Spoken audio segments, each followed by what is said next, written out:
Alors, petite réflexion, je suis né en 1992, j'ai eu la chance donc de côtoyer des gens qui ont connu la Seconde Guerre mondiale. Quand je dis connaître la Seconde Guerre mondiale, c'est pas les mecs qui sont nés en 1940, qui ont des flashbacks de la Wehrmacht, non, non. Des mecs qui sont nés dans les années 30, qui ont aujourd'hui 90 ans passés, qui avaient au moins 10 ans, qui pouvaient comprendre ce qui se passait. Ce que nos générations actuelles ne vont pas connaître. La moitié des mecs qui sont nés dans les années 30 sont déjà morts. Je parle des mecs qui sont entre 1925 et 1930, c'est-à-dire qu'il n'y en a plus beaucoup là. Et je dis que c'est une chance dans un sens où nous, on aura eu le droit à leur témoignage, à leur souvenir à la chaude, tu vois, et on n'aura pas juste des trucs sous format historique, papier glace ou bien calibré. Là, c'est pur, c'est... Il n'y a pas de rature, il n'y a rien. Déjà, ma génération, j'ai eu du mal déjà à connaître des gens qui avaient fait la Seconde Guerre mondiale, dans le sens où mon grand-père est mort, j'avais 6 ans, celui qui était résistant.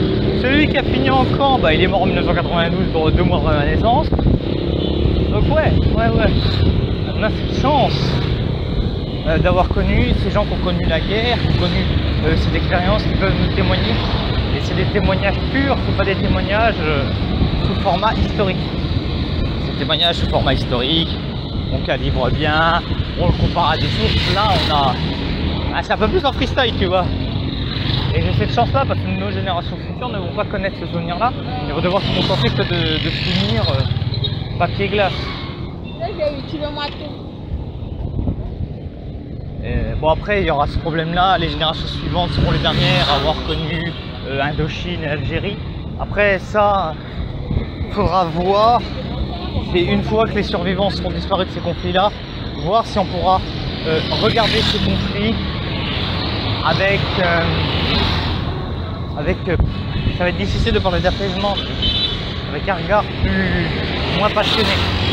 Moi je pars du principe que la guerre d'Algérie c'est une guerre sale, que des deux côtés ça n'a pas été funky, ça a même été dégueulasse comme toutes les guerres, et que bon malgré cette histoire compliquée, dirons-nous, j'ai envie de dire, tenons-nous la main, quoi, parce qu'à un moment, peuple algérien, peuple français, nous sommes morts. On se fait fister par une élite mondialiste, nomade, qui en a rien à foutre de nos intérêts et qui serait prêt à nous laisser crever pour leur petit profit. Donc, à un moment, des petites querelles de clocher, à la fin, que ce soit le prolétaire d'Alger ou le prolétaire de Paris, le même problème, c'est qu'à la fin de la semaine, il faut remplir le frigo, il faut pouvoir manger. J'ai envie de te dire, on part sur ce point de vue-là, rapprochons-nous, ça ne sera pas un drame, ça va bien se passer. Voilà, évitons de tomber dans le feu de la haine, parce qu'une fois qu'on est divisé, on ne pourra pas nous opposer crédiblement face à cette élite corrompu. Une fois qu'on c'est pendant que le peuple se tire dans les pattes, breaking news, les élites continuent à piller, à spoiler et à nous tricher. Aujourd'hui c'est la vidéo sur laquelle il faut pas manger, je vais vous parler de caca, enfin plus exactement de la gestion du caca de mon fils. Alors, mon fils est né en avril 2022, donc autant me dire que de la merde, j'en ai vu. Des couches pleines de merde. En plus, le mien a une spécificité technique à une époque, c'est que tu lui mettais une couche propre, il te la détruisait dans les 20 minutes. Et là, maintenant qu'il grandit, on a d'autres problèmes techniques qui se rajoutent. Il enlève ses couches tout seul. Et donc accessoirement quand il lève sa couche il peut y avoir des accidents. Mais j'aimerais surtout parler de comment je nettoie mon fils. Alors pendant très longtemps j'ai été team lingette, mais j'ai arrêté. Maintenant je privilégie de nettoyer que mon fils avec de l'eau et un petit peu de savon sous le bout des doigts.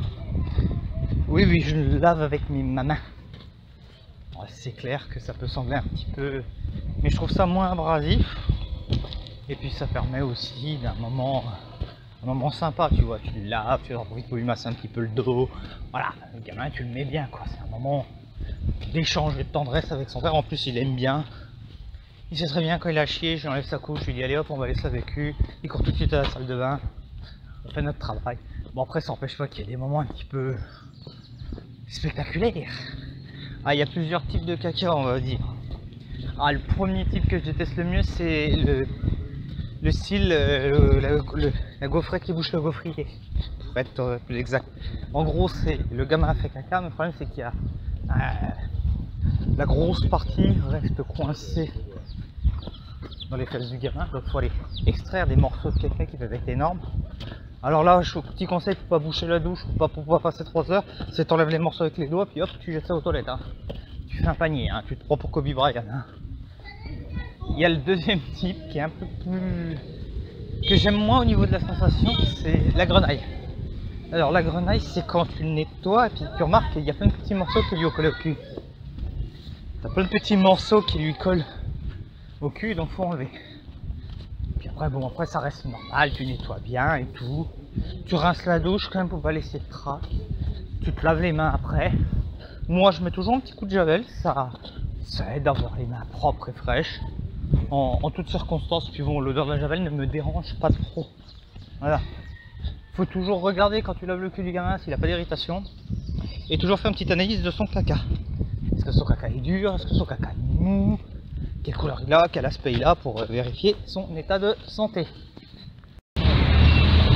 Alors, c'est la nuit. Les feux viennent de tomber en panne. Je fais un premier live TikTok où le TikToker il meurt pendant le truc. Bon, là l'objectif maintenant ça va être de traverser alors qu'il n'y a aucun feu de circulation. Tout ça en évitant de se faire écraser. Bon, je traverse la première voie. Le danger c'est qu'il y a des voitures qui peuvent venir. Non, il faut traverser sans se faire écraser. À la lumière des phares, tel un petit lapin. Voilà. Voilà. Oui, j'ai réussi à traverser sans mourir. Parce que là, voilà, l'électricité a coupé, il n'y a plus rien. Hein. Les plus riches ont découpé électrogène, c'est ce qui nous éclaire, autrement c'est mangé mort. Hein. Voilà, voilà, c'était un live comment traverser à Lomé la nuit quand il n'y a pas d'électricité. C'est un live sponsorisé par la CET, non je blague. Voilà.